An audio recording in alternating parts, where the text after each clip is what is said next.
Hello everyone, welcome back to my channel. तो यहाँ पे हम देखने वाले हैं कि आज के शॉर्ट नोट में हमें क्या क्या डिस्कस करना है। ठीक है, तो आज वाला भी और हम कल वाला भी डिस्कस कर रहे हैं। ठीक है, 11th वाला भी, आज और कल वाला दोनों का ही हम आज डिस्कस करने वाले हैं। तो चलिए देखते हैं। यहाँ पे टॉपिक हमारे हैं cyber crime, governor, genetic research और generate hydrogen from sea water. तो ये हमारे टॉपिक हैं जो आज हमको डिस्कस करने हैं। तो चलिए स्टार्ट करते हैं। पहला हमारा साइबर क्राइम से रिलेटेड आया है। तो इसमें क्या है कि जो हैकर्स हैं वो अटैक कर रहे हैं यूट्यूब चैनल्स को। मतलब जो यूट्यूब चैनल्स हैं जिनके फॉलोअर ज़्यादा हैं, ठीक है, जिनके बहुत ज़्यादा फॉलोअर हैं, उनके चैनल्स को अटैक कर रहे हैं। ठीक है, मिलियन और इन सब में। तो उनके चैनल्स को ये क्या कर रहे हैं, हैकर्स अटैक कर रहे हैं अकाउंट को और डिमांड कर रहे हैं रैंसम इन मतलब ये बता रहे हैं कि इन रिटर्न, मतलब कुछ अमाउंट डिमांड करते हैं वो कि तुमको रिटर्न में इतने पैसे देने पड़ेंगे, या तो ये कह लो gain access to the accounts audience based to distribute scam link और अदर चैनल। मतलब देखो दो चीज़ें कर रहे हैं वो, या तो वो जो अटैकर्स हैं वो अटैक कर रहे हैं और डिमांड क्या कर रहे हैं, डिमांड कर रहे हैं रिटर्न में कुछ कि आपको इतना देना पड़ेगा। ठीक है, दूसरा क्या कर रहे हैं, gain access to the account audience based to distribute scam link भेज दे रहे हैं और अदर मालवेयर, मतलब स्कैम लिंक और अदर मालवेयर एक मैलिशियस होता है। ठीक है, 1 मिनट। हाँ, तो इससे क्या कर दे रहे हैं कि आपको ऐसे लिंक भी भेजे जाएंगे जिसमें आप अगर उसको क्लिक कर देते हो तो वो आपका सिस्टम हैक हो सकता है। पहली बात तो सिस्टम हैक हो सकता है, या फिर सिस्टम हैक, या फिर जैसे और भी तरह के रिस्क जनरेट होते हैं। ठीक है, वो क्या बोलते हैं, अगर बैंक अकाउंट्स है या वो लिंक है तो मतलब वो किसी तरीके का फ्रॉड करते हैं। ठीक है, दूसरा एक चीज़ ये याद रखो आप, हैकर्स क्या क्या और करते हैं जब वो किसी की आईडी को हैक कर लेते हैं। तो ये आज न्यूज़ में आया हुआ है, इसके लिए हम इसको डिस्कस कर रहे हैं। इसमें बता रहे हैं स्टोलन वाईटी चैनल, मतलब जो स्टोल कर लेते हैं यूट्यूब चैनल्स को, वो डिस्ट्रीब्यूट करते हैं लिंक टू मैलिशियस वेबसाइट को या मालवेयर को। तो मालवेयर क्या है, ये एक मैलिशियस वेबसाइट है। तो जो वो उन्होंने हैक किया है उसको क्या करते हैं, डिस्ट्रीब्यूट कर देते हैं लिंक मैलिशियस वेबसाइट को, और फिर या तो ये करते हैं कि चेंज कर देते हैं नेम और कंटेंट को प्रोफाइल का, और उसको फिर वो अपने तरीके से यूज़ करते हैं। और यहाँ पे एक देखो बात की गई है कि इसके लिए क्या इम्प्रूव की जा रही है, सिक्योरिटी। तो मेजर्स टू रिड्यूस प्रोबेबिलिटी, मतलब क्या कह रहे हैं कि जैसे जिनका चैनल्स हैं, ठीक है, जिनके चैनल है वो क्या कर सकते हैं। ठीक है, जिनके चैनल है वो क्या कर सकते हैं, पहली बात तो रिड्यूस करें प्रोबेबिलिटी को, कि वो ऐसा इंश्योर करे कि उनका चैनल हैक ना हो। ठीक है, उस तरीके की प्रोबेबिलिटी इंश्योर करें। आइडेंटिफाई करें साइन ऑफ फिशिंग अटैक। तो फिशिंग अटैक एक तरीके का साइबर क्राइम होता है, पर साइबर अटैकर्स वो करते हैं, फिशिंग अटैक करते हैं। Aware of social engineering attack, social engineering attack से बचने की ज़रूरत है। तो जैसे अगर इस तरीके का आएगा तो ये नहीं पूछेगा कि यूट्यूब चैनल हैक हुआ तो आपको क्या करना है क्या नहीं। हमारा टॉपिक क्या बन रहा है, इससे साइबर अटैक पे क्वेश्चन आएगा। साइबर अटैक पे क्वेश्चन आएगा तो हम एग्जाम्पल के तौर पे ये सारी चीज़ें वहाँ पे क्या करेंगे, लिखेंगे। ठीक है, कि हमें फिशिंग अटैक से बचना है, दूसरा हमें सोशल इंजीनियरिंग अटैक से बचना है, तीसरा हमें क्या करना है कि किसी भी सस्पिशियस लिंक पे हमको क्लिक नहीं करना है। देखो नेक्स्ट स्लाइड में है, नॉट फॉलोइंग सस्पिशियस लिंक। ठीक है, फ्रॉम सस्पिशियस लिंक, किसी भी तरीके की सस्पिशियस लिंक को हमें नहीं क्लिक करना है। ठीक है, ये ध्यान देना है। नेक्स्ट हमारा गवर्नर से रिलेटेड आया है, तो हमें गवर्नर से रिलेटेड सारी चीज़ें यहाँ पे जाननी है। ठीक है, अब इसमें अपॉइंटमेंट के लेके बात हुई है, पावर और रिलेटेड ऑफिस। अब देखो अपॉइंटमेंट, पावर और रिलेटेड ऑफिस जो गवर्नर की है वो आर्टिकल 153 टू आर्टिकल 162 में डिस्कस किया गया है। ठीक है, कॉन्स्टिट्यूशन के ड्यूअल रोल की बात की जाए तो constitutional head of the state होता है, पर bound by advice of the COM। मतलब जो गवर्नर है, चाहे गवर्नर की बात कर लो, ठीक है, गवर्नर की बात कर लो या फिर प्रेसिडेंट की, तो दोनों ही क्या होते हैं, जो गवर्नर होते हैं उसको क्या करना पड़ता है, aid and advice of COM, ठीक है। अब यहाँ गवर्नर के केस में क्या होगा, हेडेड बाई CM होगा, चीफ मिनिस्टर। और अगर प्रेसिडेंट की यहाँ पे हम बात कर लेते हैं, दोनों को ही बात, क्योंकि सिमिलर रोल होता है, ठीक है, प्रेसिडेंट का सेंटर में और गवर्नर का स्टेट में। तो वो क्या करता है, वो भी एड एंड एडवाइस पे काम करता है, एड एंड एडवाइस पे काम करता है COM के, लेकिन हेडेड बाई किसके होते हैं वो, PM, प्राइम मिनिस्टर। ये याद रखना है आपको यहाँ से, ठीक है। ड्यूअल रोल की बात करें तो ये हमने देख लिया। अब vital link between union and government, तो ये एक लिंक होता है, कौन, गवर्नर लिंक होता है between union and state government, ठीक है। तो यही चीज़ मैंने यहाँ पे लिखी है। आर्टिकल 157, आर्टिकल 158 की बात अगर की जाए तो एलिजिबिलिटी की बात कर तो ये सिटीजन होता है, होना चाहिए, मतलब इंडियन सिटीजन होना चाहिए, सिर्फ मैंने सिटीजन लिखा है यहाँ पे, इंडियन सिटीजन होना चाहिए, 35 ईयर्स की एज होनी चाहिए, not a member of either house of parliament, मतलब किसी भी हाउस का मेंबर नहीं होना चाहिए, not hold any office of profit, और किसी भी तरीके से ऑफिस ऑफ प्रॉफिट पे नहीं होना चाहिए, मतलब Indian citizen, 35 years age, not a member नहीं होना चाहिए, और साथ ही साथ किसी भी तरीके का ऑफिस ऑफ प्रॉफिट, मतलब ऑफिस ऑफ प्रॉफिट नहीं होना चाहिए। टर्म 5 ईयर्स का होगा, ठीक है। रिकमेंडेशंस की बात करें, जजमेंट की बात करें तो SR बोमई केस है की बात की गई है, नावम रेबिया की बात की गई है, राजा मनार कमेटी की, सरकारिया कमीशन की, और चेलिया कमीशन की, और पुंची कमीशन। अब देखो यहाँ पे सरकारिया और पुंची कमीशन दोनों ही सेंटर स्टेट रिलेशन के लिए भी आपको यहाँ जानना है, ये दो कमीशन है सेंटर स्टेट रिलेशन के लिए। लेकिन एक चीज़ यहाँ से आपको समझनी है कि सेंटर स्टेट रिलेशन की बात करी जा रही है तो उसमें गवर्नर का भी तो बहुत ज़्यादा रोल है, समवेयर कहा जाता है इसको एजेंट ऑफ सेंटर भी कहा जाता है, ठीक है। तो इस तरीके से पुंची और Sarkaria commission centre state relation के लिए भी इम्पॉर्टेंट है, ये क्वेश्चन आए तो हमें ध्यान देना है। Shamsher Singh versus state of Punjab 1974 में क्या बात कही गई है, उसमें सुप्रीम कोर्ट ने क्या कहा है कि प्रेसिडेंट और गवर्नर कैन एक्सरसाइज, मतलब प्रेसिडेंट और गवर्नर एक्सरसाइज कर सकते हैं discretion independent of their ministers, मतलब इंडिपेंडेंट ऑफ मिनिस्टर्स होना चाहिए, ये नहीं कि मिनिस्टर के इन्फ्लुएंस में वो डिस्क्रिशन पावर, अपनी डिस्क्रिशनरी पावर जो उनकी है, डिस्क्रिशनरी पावर अपनी जो है वो यूज़ कर रहे हैं, डिस्क्रिशनरी पावर जो है वो यूज़ कर रहे हैं मिनिस्टर के इन्फ्लुएंस में, ये नहीं करना है, ठीक है। Only where constitution explicitly permit to them, constitution permit करता है जहाँ पे, वो चीज़ ध्यान में यहाँ पे रखनी है, ठीक है। आर्टिकल 200 की बात करें, when governor presented with bill he can either give his assent, मतलब गवर्नर के सामने बिल प्रेजेंट हुआ है, मतलब गवर्नर के सामने, जैसे गवर्नर के सामने बिल आ गया, ठीक है, बिल आ गया गवर्नर के सामने, या तो वो क्या करेगा, एसेंट दे देगा, पास कर देगा, मंजूरी दे देगा, या तो विद होल्ड करेगा, रोक के रखेगा, या फिर क्या बोलेगा कि बिल को भेजेगा, ठीक है, सर्टन सजेशन के साथ, ओके, ये याद रखनी है।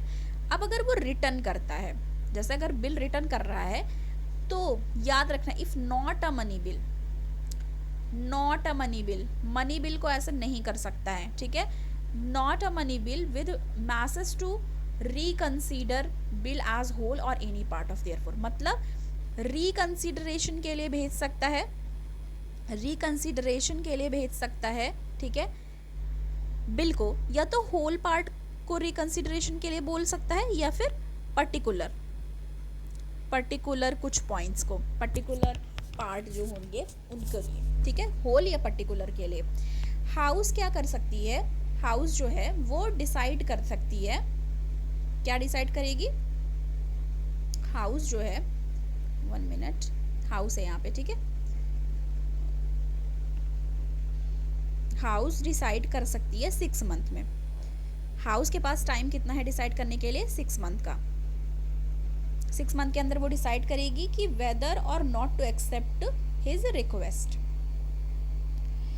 आर्टिकल 201 में क्या कहा गया है, when presidential assent for such bill is required, मतलब प्रेसिडेंशियल असेंट रिक्वायर्ड है कि नहीं, मतलब उसमें क्या होता है ये भी आपको समझनी है, ये लाइन का क्या मतलब है। जैसे गवर्नर है, ठीक है, अब कोई बिल है, ठीक है, बिल है, अब गवर्नर को अगर ये लग रहा है कि इसको प्रेसिडेंट की प्रेसिडेंशियल असेंट की ज़रूरत है या प्रेसिडेंशियल कंसिडरेशन की ज़रूरत है, तब वो प्रेसिडेंट के पास भी भेजा जाता है, ठीक है, बिल को रिक्वायर्ड है तो उस हिसाब से किया जाएगा। साइंस एंड टेक का है जेनेटिक रिसर्च से रिलेटेड, ये फ्लू फ्लाई से रिलेटेड आया हुआ है, फ्रूट फ्लाई, ठीक है, फ्रूट है, फ्रूट फ्लाई से रिलेटेड आया हुआ है। Founded revolutionary line to flies and human. Mutant defect की बात इसमें की गई है। म्यूटेंट डिफेक्ट क्या है, म्यूटेंट मतलब जान जाना है, सम चेंजेस, चेंजेस।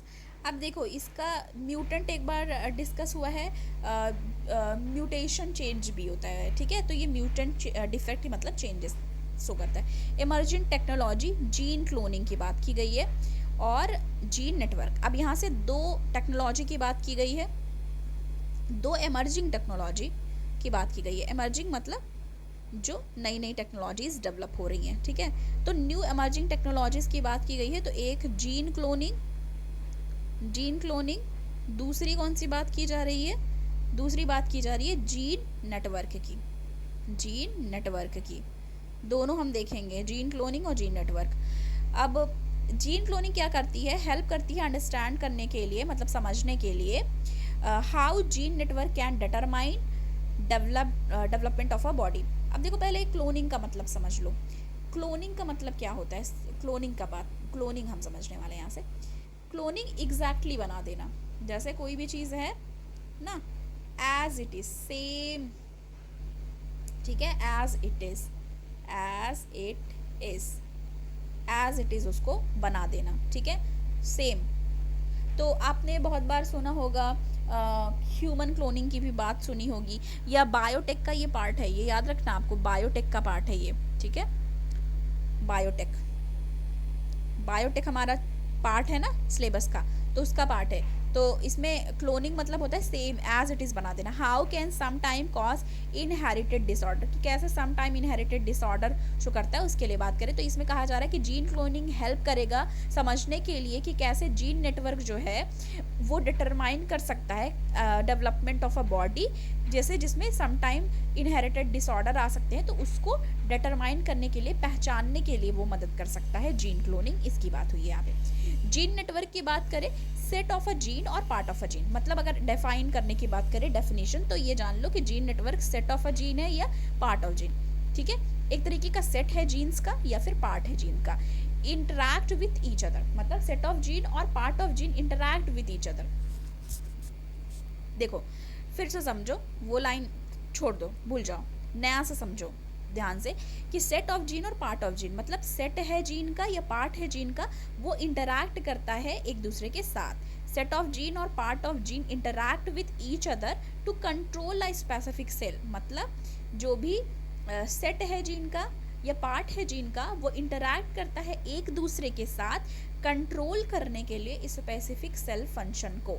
मतलब set of gene, set of gene, ये समझ लो, सेट ऑफ जीन है, सेट है जीन का या फिर पार्ट है, ठीक है, वो क्या कर रहा है, इंटरैक्ट कर रहा है एक दूसरे के साथ, ठीक है, इंटरैक्ट कर रहे हैं, क्या करने के लिए, कंट्रोल करने के लिए स्पेसिफिक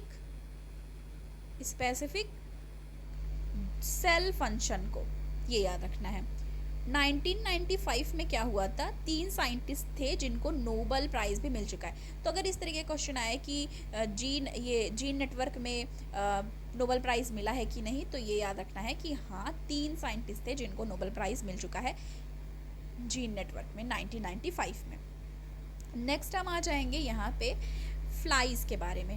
नॉट मिनी ह्यूमन, ये मिनी ह्यूमन नहीं होते, can not use to study personality loss, तो इससे पर्सनालिटी लॉस के बारे में स्टडी नहीं हो सकती, but can be use to study why neuron dies, मतलब पर स्टडी न्यूरॉन डाइज वगैरह से रिलेटेड स्टडी की जा सकती है। एंड ब्रिज इंपॉर्टेंट गैप, जो भी गैप्स हैं उसको ब्रिज किया जा सकता है, मतलब उसको दूर किया जा सकता है। Understanding such type of the disease, तो इस तरह के डिजीज़ को समझने के लिए भी हेल्प यहाँ पे मिलती है। फ्लाइज की बात यहाँ पे की जा रही है। साइंस एंड टेक का यहाँ पे है टॉरिन लॉस से रिलेटेड यहाँ पे हमको देखना है, ठीक है।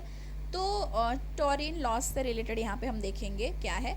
टॉरिन डेफिशिएंसी, एक तरीके की ये टॉरिन जो होती है ये एक तरीके का क्या होता है, टॉरिन ये एमिनो एसिड होता है और taurine deficiency amino acid effect होता है ये, ठीक है। और यहाँ पे कहा जा रहा है कि जब टॉरिन डेफिशिएंसी होती है तो एजिंग, मतलब अर्ली एजिंग की प्रॉब्लम हो जाती है। अर्ली एजिंग, ठीक है, समय से पहले बूढ़े लगने लगते हैं, एजिंग एंटी एजिंग सिम्टम्स आने लगती है, एंटी एजिंग बीमारियाँ आने एंटी एजिंग नहीं, अर्ली एजिंग, एंटी एजिंग मतलब तो अलग चीज़ हो गई, सॉरी। अर्ली एजिंग मतलब समय से पहले एज लगने लगना कि एज हो गई है इसकी, फिर अर्ली एजिंग मतलब बुढ़ापा आने लगना, फिर जो भी एजिंग से रिलेटेड डिजीज़ होती हैं वो सब चीज़ें होने लगना, ठीक है। लॉन्गिविटी में प्रॉब्लम होने लगना, तो ये टॉरिन डेफिशिएंसी की वजह से होता है। नेक्स्ट हमारा साइंस एंड टेक का टॉपिक है generate hydrogen from sea water using solar energy, मतलब आईआईटी मद्रास की तरफ से ये स्टडी, ये कल वाला टॉपिक है, ठीक है। तो कल और आज का दोनों का यहाँ पे हम डिस्कस कर रहे हैं। तो generate hydrogen from sea water using solar energy, किस तरीके से जनरेट किया जा रहा है हाइड्रोजन सी वाटर से यूज़ करके सोलर एनर्जी को, तो उसके लिए है ये आईआईटी मद्रास की स्टडी है, आईआईटी मद्रास की तरफ से है ये। ग्रीन हाइड्रोजन प्रोडक्शन की बात की जा रही है, हाईली एफिशिएंट होता है, cost effective way to generate hydrogen, cost effective है ये जनरेट करने के लिए हाइड्रोजन को। इलेक्ट्रोलाइजर यूज़, मतलब इलेक्ट्रोलाइजर का यूज़ करके, electrolyser uses alkaline sea water, carbon based support material developed by IIT Madras. तो ये इलेक्ट्रोलाइजर जो यूज़ करके ये करा जा रहा है वो डेवलप किया गया है आईआईटी मद्रास के द्वारा। Developed metal based catalyst, develop किया गया है एक मेटल बेस्ड कैटलिस्ट कोट करने के लिए, कोटिंग के लिए, ठीक है, कोटिंग के लिए। सपोर्ट मटेरियल इलेक्ट्रोड, तो जो सपोर्ट मटेरियल इलेक्ट्रोड है उनको क्या किया जा रहा है, उनको कोटिंग के लिए, उनको कोट करने के लिए, जैसे कोटिंग की जाती है ना मटेरियल्स की, तो उसके लिए उन्होंने मेटल बेस्ड कैटलिस्ट बनाया हुआ है। हाइड्रोजन प्रोडक्शन जो है इनका, हाइड्रोजन प्रोड्यूस होगा जो, वो रेट किस रेट से होगा ये याद रखना है आपको, 1 लीटर पर आवर की रेट से, 1 लीटर पर आवर की रेट से होगा। When large electrolyser is used, जब लार्ज इलेक्ट्रोलाइजर यूज़ होगा तो 1 लीटर पर आवर की उससे रेट से होगा। सेलुलोज बेस्ड सेपरेटर डेवलप किया गया है, जिसमें क्या होगा, डेवलप करने की बात हुई है और ये कहा जा रहा है कि in house is very economical, वो इकोनॉमिकल होगा, मतलब कम उस पर होगा दाम पे। And allow hydro oxide ions to pass through, और प्रिवेंट करने के लिए है क्या चीज़, प्रिवेंट करने के लिए oxygen and hydrogen from cross over. All cell shelf life of more than 6 month, तो जितनी भी सेल हैं उनकी सेल्फ लाइफ जो है वो मोर देन 6 मंथ रहेगी। तो जितनी भी सेल हैं इसमें जो यूज़ हुए हैं उनकी सेल्फ लाइफ जो है मोर देन 6 मंथ है। Sea water use for electrolysis, hypochloride formation हो रहा है एट एनोड, एनोड कैथोड होता है ना, तो जैसे यूज़ होता है एनोड कैथोड, उसकी बात यहाँ पे की जा रही है। तो बताया जा रहा है कि हाइपोक्लोराइड फॉर्मेशन हो रहा है एनोड पे।